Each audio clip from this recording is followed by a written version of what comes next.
신앙 고백하심으로 새벽 예배 드립니다. 전능하사 천지를 만드신 하나님 아버지를 내가 믿사오며 그 외아들 우리 주 예수 그리스도를 믿사오니 이는 성령으로 잉태하사 동정녀 마리아에게 나시고 본디오 빌라도에게 고난을 받으사 십자가에 못 박여 죽으시고 장사한 지 사흘 만에 죽은 자 가운데서 다시 살아나시며 하늘에 오르사 전능하신 하나님 우편에 앉아 계시다가 저리로서 산 자와 죽은 자를 심판하러 오시리라. 성령을 믿사오며 거룩한 공예와 성도가 서로 교통하는 것과 죄를 사하여 주시는 것과 몸이 다히 사는 것과 영원히 사는 것을 믿사옵나이다. 아멘. 450장 찬양합니다.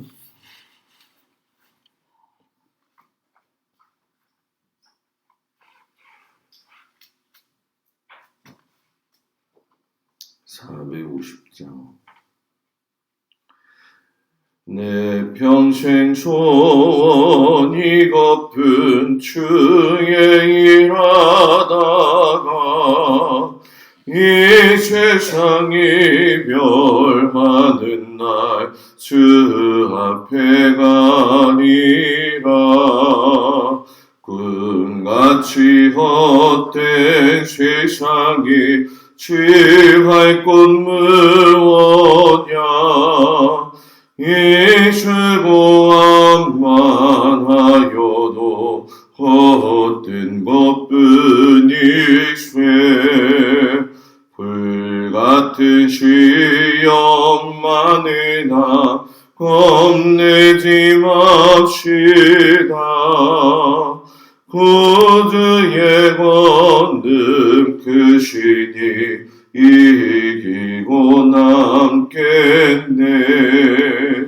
근보다 귀한 믿음은 천복이 되도다. 이 진리 믿는 사람들 다 복을 받겠네. 살같이 바른 관음을 주 위에 앞히세. 온 몸과 마음을 바치고 힘써서 일하시.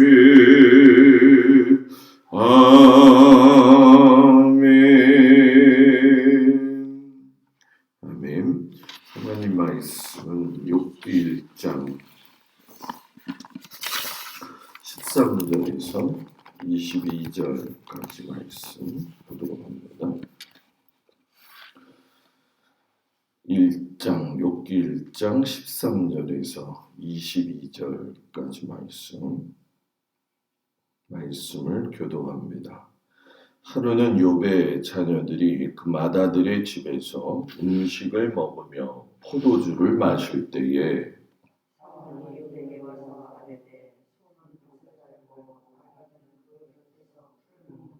수밧 사람이 갑자기 이르러 그것들을 빼앗고 칼로 종들을 죽였나이다. 나만 홀로 피하였으므로 주인께 아래로 왔나이다.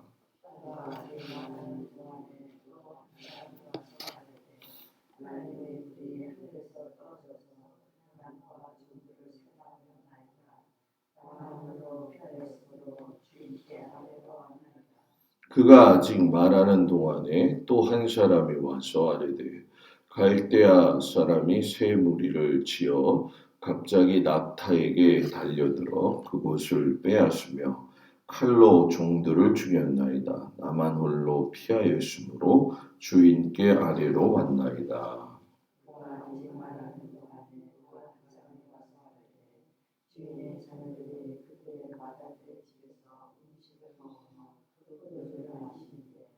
거친 들에서 큰 바람이 와서 집 내 모퉁이를 치매 그 청년들 위에 무너지므로 그들이 죽었나이다. 나만 홀로 피하였으므로 주인께 아래로 왔나이다 한지라.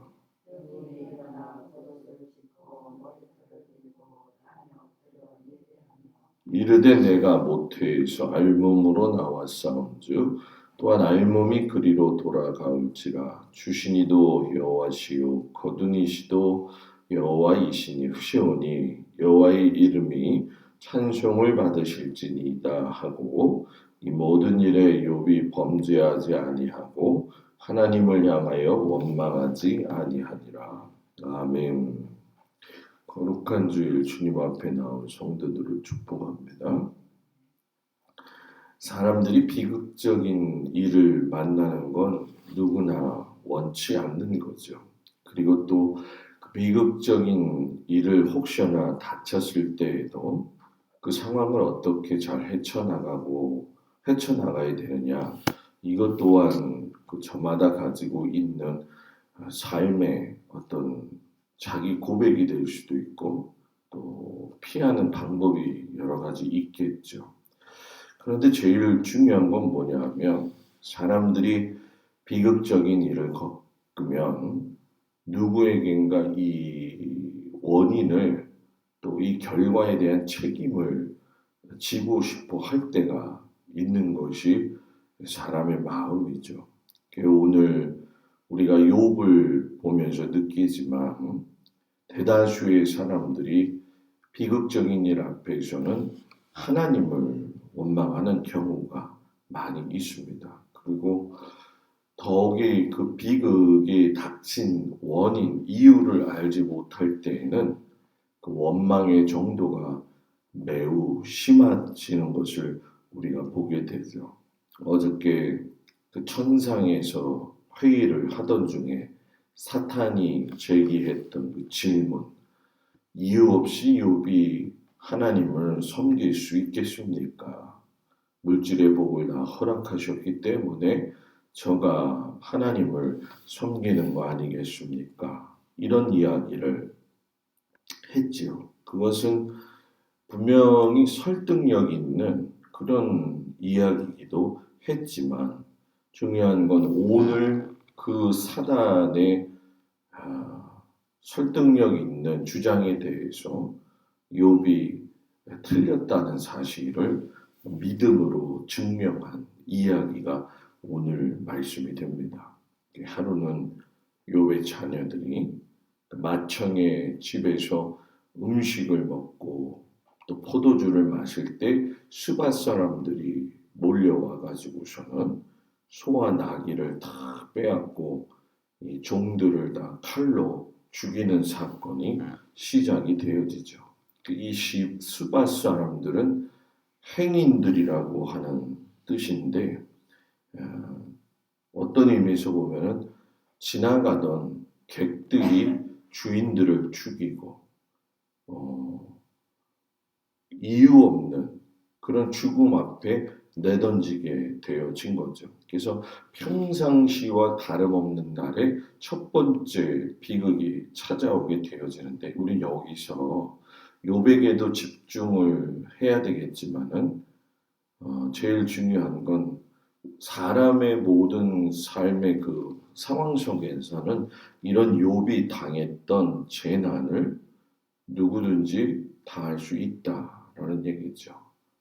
피할 수 없는 것이 오늘이라도 만약에 갑자기 재난을 맞을 수 있다라는 거죠. 그러나 정작 정말 구해야 될 것은 그 재난 앞에서 항상 깨어있는 하나님의 은혜를 구해야 된다는 거죠. 그 유일한 생존자인 종이 말할 적에 또 한 사람이 와가지고 하늘에서 불이 떨어졌습니다. 양떼와 종들이 다 죽음을 당했습니다. 아이고, 갈대아 사람들이 와가지고 욥의 낙타를 다 빼앗고 또 종들을 죽였습니다. 이 갈대아 사람을 언급하는 거 보니까 이 갈대아 사람이 후에 바벨론 제국 형성에 아주 일조를 하는 그런 민족이 되어지거든요. 그러니까 호전적 성향이 굉장히 강한 사람들이 와가지고 최악의 상황에 기름까지 부었다라는 얘기죠. 이 사탄이 아주 작정하고 덤벼드는 것을 보게 되죠. 완전히 무너진 그곳 위에 또 공격을 해가지고서는 엄청나게 힘들도록 만들어요. 그러니까 이 사단을 보면서 우리가 느끼지만 이 사단은 계속 성도가 무너지게 하는 데다가 그 관심이 제일 쏠리고 있죠. 근데 이제 우리가 욥을 보면서 느끼지만은 사탄은 넘어뜨리려고 하나 하나님의 사람은 끝까지 굽히지 않고 믿음으로 견디어내다라는 거죠. 그 믿음의 시련이 욥의 그 인내를 만들어 내더라는 거예요. 그리고 나서 이제 제일 큰 사건이 터지게 되어지죠. 잔치가 벌어졌던 그 집에 바람이 불어가지고서 욥의 7 아들들과 그리고 3 딸이 한꺼번에 죽는 어처구니도 없고 기가 막힌 일이 벌어지게 되죠. 우리가 뭐 그 말씀을 보면서 느끼지만 욥이 자녀들을 위해서 그 성결을 위해서 정말로 매번 번제를 드리잖아요. 그 정도로 자녀들을 위해서 하나님 앞에 간구하고 기도했는데 그럼에도 불구하고 가장 우리가 당하기 싫어하는 심각한 고난을 당했다라는 거죠. 이런 절망이 있을 때 우리가 무슨 교과서에 나오는 공식처럼 그래서 하나님을 찾았다 이런 게 아니라는 거죠. 절망의 크기가 크면 클수록 하나님을 찾는 크기도 커졌다는 거죠. 이것이 믿음의 사람의 모습이라는 거죠. 욥이 일어나서 겉옷을 찢고 머리털을 밀어버려요. 그 당시뿐만이 아니라 이스라엘에서는 이 슬픔과 비통함을 최대한 극심하게 생각하고 표현할 적에는 겉옷을 막 찢고 머리털을 밀고 두 가랑이 사이에 얼굴을 파묻고 기도하거든요. 그러니까 최악의 상황 속에서 최고의 경배의 모습을 가지고 하나님 앞에 꿇어 엎드리는 이 욥의 모습을 보게 됩니다. 이 욥의 모습에서 욥이 실로 사람이 하기 어려운 고백을 하게 되죠. 내가 모태에서 알몸으로 나왔으니 알몸이 그리로 돌아갈 것이고 주신이도 여호와시고 거두니시도 여호와시니 여호와의 이름이 찬송받으실 것입니다. 가장 비극적인 순간에 가장 마음속에 담겨뒀던 신앙 고백이 나오는 거죠. 실상 여러분 우리가 가진 것에 집착하다 보면 이러한 고백이 나올 수가 없는데도 불구하고 욥은 모든 자기의 복의 근원 원천이 자기는 아무것도 없다. 나는 뭐예요? 알몸이다. 저는 우리가 이걸 잘 알았으면 좋겠어요. 진짜 우리는 알몸이에요.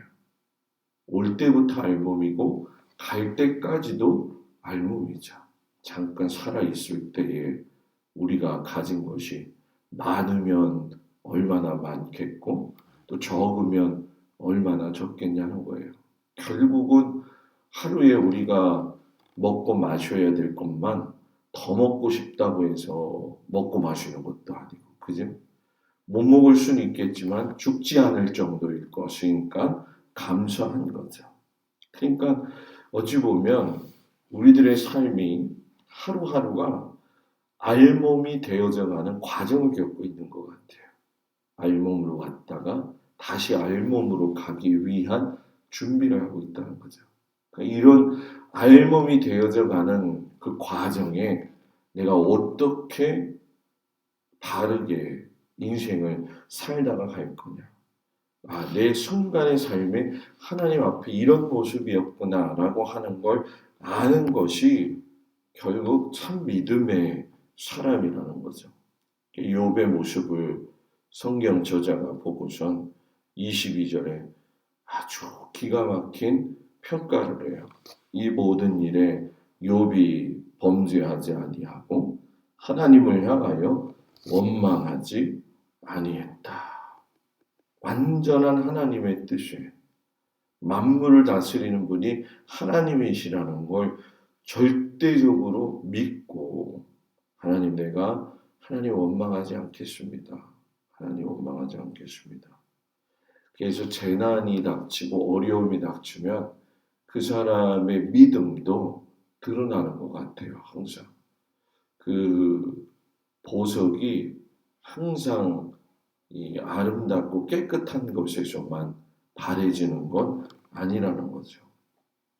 좋은 상황이니까 좋은 것만 찬양하는 건 신앙이 아니라 어려울 때에도 항상 찬양할 수 있는 것이 참신앙의 모습이라는 거죠.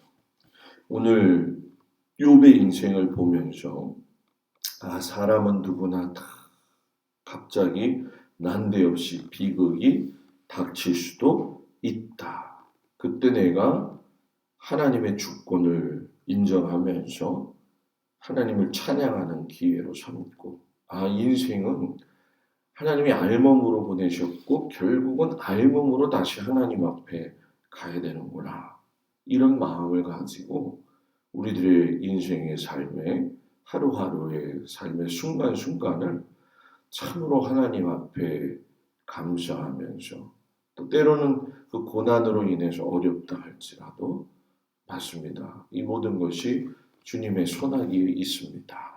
이렇게 고백하면서 하나님을 인정하고 살아가는 우리 모두가 되기를 주의 이름으로 축복을 드립니다. 기도합니다. 아버지 하나님, 욥이 엄청난 비극 앞에 무너지는 모습을 보게 됩니다. 난데없이 당하는 그 비극적인 모습을 보면서 우리들의 인생도 이 난데없는 일에 노출되어질 때가 있는 것이 현실적인 모습입니다. 극심한 고통 가운데서라도 하나님을 바라보며 하나님의 위로를 구하고 예배를 드렸던 그 욥의 모습, 물론 살다 보니 하나님 앞에 자신의 존재에 대해서 여러 가지 허심탄회하게 이야기할 수 있지만 욥이 그래도 마지막까지 범죄하지 아니하고 하나님을 잘 섬겼던 그 믿음의 모습이 우리들에게도 있기를 간절히 기도하고 원합니다. 알몸으로 보내셨고 또 알몸을 가지고 하나님 앞에 가야 될 우리 인생들이기 때문에 주어진 그 인생에 감사함으로 아버지 우리의 인생을 살아갈 수 있도록 도와주시고 하나님이 나의 영원한 주권자가 되시고 주인이 되어주신다는 그 믿음 가지고 살 수 있는 은혜를 허락하여 주시옵소서. 아버지 하나님 오늘 거룩한 주일입니다. 모든 성도들이 하나님을 잘 섬길 수 있고 하나님께 예배 드림으로 말미암아 아버지께 영광이 되어지고 성도들에게는 위로와 힘이 되어지게 하여 주시옵소서. 모든 성도들의 가정과 일터와 자녀들을 좀 축복하면서 예수님의 이름으로 기도드렸습니다. 아멘. 하늘에 계신 우리 아버지여 이름이 거룩히 여김을 받으시오며 나라의 마옵시며 뜻이 하늘에서 이루어진 것 같이 땅에서도 이루어지리다. 오늘날 우리에게 일용할 양식을 주옵시고 우리가 우리에게 죄 지은 자를 사하여 준 것 같이 우리 죄를 사하여 주옵시고 우리를 시험에 들지 말게 하옵시며 다만 악에서 구하옵소서. 나라와 권세와 영광이 아버지께 영원히 있사옵나이다. 아멘.